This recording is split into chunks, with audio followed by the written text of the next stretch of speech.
As I approach my 30s, and I turned 32 this year in February, I realize I'm no longer fixated on being an it girl or fitting into this idea of what an it girl should be. But honestly, I just became fixated on what it meant to become the woman of my dreams. So first, hi, hey, what's up everyone? My name is Crystal Lee and I am a manifestation and mindset coach. My channel is dedicated to wellness, self-love, healing, and manifesting the life you've always desired. If that sounds like you, definitely subscribe for more and you'll see more videos like this. Let's get into it. A big part of me becoming the woman of my dreams in the last few years has really been about being comfortable in my own skin. That's definitely the first one. Being comfortable and feeling sexy, incredibly sexy in my own skin. Because, okay, your girl is fine. You know, the stigma with Asian women is as we grow up, we're taught to starve. We're taught to starve because we need to wear 00 jeans. We're taught to starve because starving equals pretty. We're taught to starve because if starving equals skinny, skinny equals pretty. And oh my gosh, you guys, that was a hectic 30 years of my life. I also had chicken skin. If you guys don't know what that is, I forget what the actual term is for it, but I don't know if you guys can see it here, chicken skin. Although it's really smooth. I like it. And I had chicken skin, so honestly, I felt like it never mattered what I did anyways. I was considered ugly by these societal standards, these societal Asian standards.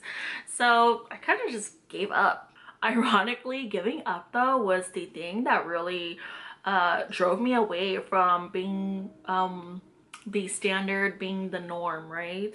And it really taught me to just be me. The best version of me, the woman I had always dreamed of. And that version of me was a fine and sexy woman. And this version of me became more real when I started speaking to myself romantically as well. I began to date me, okay? Looking myself in the mirror, complimenting myself, feeling good in my own skin, feeling comfortable, dating me, treating myself out romantically, buying me flowers, going to solo dinners, because why not? Oh my gosh. And honestly, this made me really happy. I started to find this happiness in me that I really didn't need from anyone else. I was no longer seeking anyone's validation, and I didn't need anyone else's validation when I started to date me and I started to approve of me and I validated myself. Things that I've also done for myself, including taking care of my body and nourishing it and loving me, along with that has also been honestly putting on makeup, having a self-care skin routine, because wow, having a self-care skin routine has really been a game changer. Also doing my own nails. I really have like this thing for doing my own nails, and it's a great way to honestly spend time with myself, pamper me as I'm doing my own nails, and just kind of sit there and do my thing. So quick backstory of my nails is these are actually poly gel and I just got into them. I'm getting better. I don't know if the camera's, hey camera, can you zoom? Oh, there we go. Yeah. So I've attempted poly nail. They're not that great on the ends. I'm still trying to get that done, but you know, I like them. I like them. Having nails feels very feminine, feels very sexy, and it just brings out a whole vibe in me that I really love about myself. And I want you to find that for you. What is the vibe that really gets you to be that dream woman for you? What emulates through you? What is that vibe that you're going for? For me, I love my nails. I love doing my hair, doing my makeup, dressing up when I'm not lazy, and really feeling myself like, oh my gosh, yes, this is Crystal. This is Crystal. This girl. Girl, where have you been all week? And it's crazy. I love it. I love it. And like I said, a real skincare routine. I got a quick story for you guys. So if any of you have ever seen my mother, okay, she's like 51, 52 this year, and you guys have to see her skin. It's poreless. It's poreless. It's flawless. It's like bright and shiny. You guys would not guess what her skincare routine is. Okay, I'll give you guys a second to guess. Are you done guessing? Because it's really easy. It's just one thing. It's just Vaseline. That's crazy, right? That's crazy. That is crazy. Like, the kind of craziness that I'm talking about is crazy because that's just one thing and she's been using it all her life and it works great for her. I wish that I was on the same boat, but I'm kind of not. My skin's a little more complex. I've got pores I gotta take care of. My skin reacts a little more differently than hers, and so mine's is more of like a 3-4 step routine, but it's also fairly easy. Just a moisturizer, and honestly, isn't that it? A moisturizer, a cleanser, and something to kind of wash off the makeup, and that's really been it for me. But a skincare routine that really makes me feel good, and like I said, also like, yeah, just making your skin feel glowy and good. It's the best kind. A skincare routine and learning how to validate myself, doing stuff for my body like taking care of it and having a skin routine and doing my nails has really been a great way for me to really also honor my own body. The next one is communicating with assertion. I used to go along to get along. I used to feel like, okay, whatever they said, I'll just go with it because I have to. I have to go with whatever they said because I don't want to hurt anyone's feelings. But the woman I wanted to be was confident, well-spoken, and also articulate. And she did not let people push her around. So why was I letting people push me around? First, I realized it was because I put their feelings above my own. I was raised to coddle others.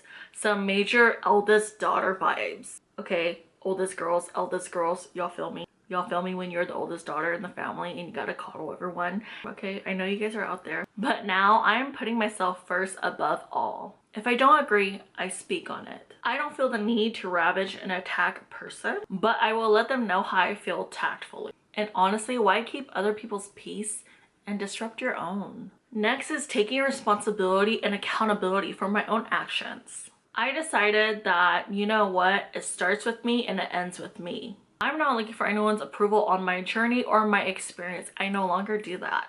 Validating myself and my own experiences is all I need. Deciding that I'm gonna feel good in my own skin, deciding that I look good in an outfit, it's all on me now. I don't need to ask my sister or my mom or my cousins or my friends, how do I look? What do you guys think? Now it's me. How do I feel? If I freaking feel good in this, I'm gonna wear it. If I want to show off some skin, I'm gonna do it. And I was recently told I speak too much with my hands. Well, sis, get used to it. Next is practicing self-care, as I said before, and also practicing self-reflecting.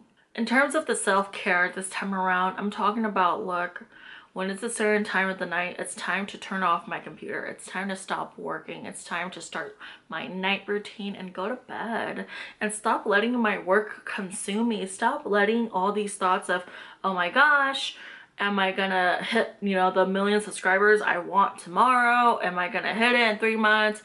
What am I gonna do? Taking each day as it comes and really respecting my time. I'm going through this thing right now where I'm learning how to respect my time because I don't want to be busy just to be busy. I want to be busy because I'm doing something. And so it's come to this place where I ask myself and I think, okay, Crystal, are you respecting your time right now when you're scrolling through TikTok? Not really. And it's like I process that with myself. If I'm doing research on TikTok, like what's a good topic to cover? What should be my next topic? If I'm on YouTube researching, if I'm on Facebook researching, if I'm jotting down notes, that's me working, right? But if I'm just scrolling mindlessly and endlessly, I gotta take a step back and say, okay, like I said, am I respecting myself and my time when I do this? If this is not my break time, what am I doing scrolling? But again, I don't want to be busy just to be busy anymore. I want to be busy because I'm getting things done. So that's a way for me to kind of measure myself and make sure that I am getting things done.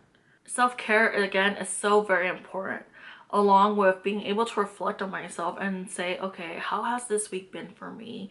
And if this week was a heavy week, I should probably take some time to rest. Like I'm gonna stop looking at my computer. I'm gonna turn it off. The rest of the day, look, if I don't need to be on the computer, I'm just not. I'm gonna relax, I'm gonna chill, I'm gonna Netflix and chill. I'm gonna watch some movies. I'm just gonna do my thing. I'm gonna do laundry. I don't know about you guys, but doing my laundry is very soothing for me. It's just like kind of just like this mindless thing that I kind of get to do. Or sometimes I dabble back into my art and I say, okay, I want to draw today and this is what I want to do. And the self-care and the self-reflecting has honestly been so helpful to keep me from having anxiety attacks. It's a helpful reminder from honestly also breaking down. It's honestly been helpful from me not breaking down, not having an anxiety attack, or feeling like I'm not worthy of something. When you learn to take care of yourself, your worthiness truly shines through too. Because who are we? Are we truly worthy to ourselves when we treat ourselves poorly, when we treat our bodies poorly, when we treat our minds poorly? Protecting my energy and cultivating healthy relationships. Oh man. Oh man, the amount of people I've set boundaries with is almost surreal because the list is filled with family, friends, and acquaintances, and work actually. But it's so worth it. What I mean with work is, look, if it's 5 o'clock and it's time to clock out, I'm not looking at my emails. I'm setting my boundaries there. And also by setting these boundaries, I've also developed and cultivated some really healthy relationships that I'm truly grateful for. People who really respect my boundaries and also respect my time. You know, before they call me or as they're texting me, they'll say, hey, do you have capacity? Because I'm really stressed out and I would like to talk to someone about this. And when someone asks me if I have capacity, it feels so good because it feels like they're also respecting my time and they're saying, hey, I need someone to talk to, but if you can't talk to me right now, that's totally okay. And I respect that. And oh my gosh, the love and respect I feel when someone asks me if I have capacity, it's like, oh my gosh, boo, yes. And also these folks who respect my boundaries and my capacity has also really helped take me to new heights. I've noticed that when I have friends, family, and peers who knows how to respect my time and my capacity, they also know how to actually genuinely encourage me to do better because they're coming from a healthier place and mindset. And lastly, identifying my values and knowing what I stand for. There was that saying that said, if you don't stand for anything, you'll fall for anything. I think that's true. Get to know yourself on a deep core level and on a deep cell level and really dive into who are you at the end of the day and what do you stand for? What are your values? What are your morals? What are your ethics?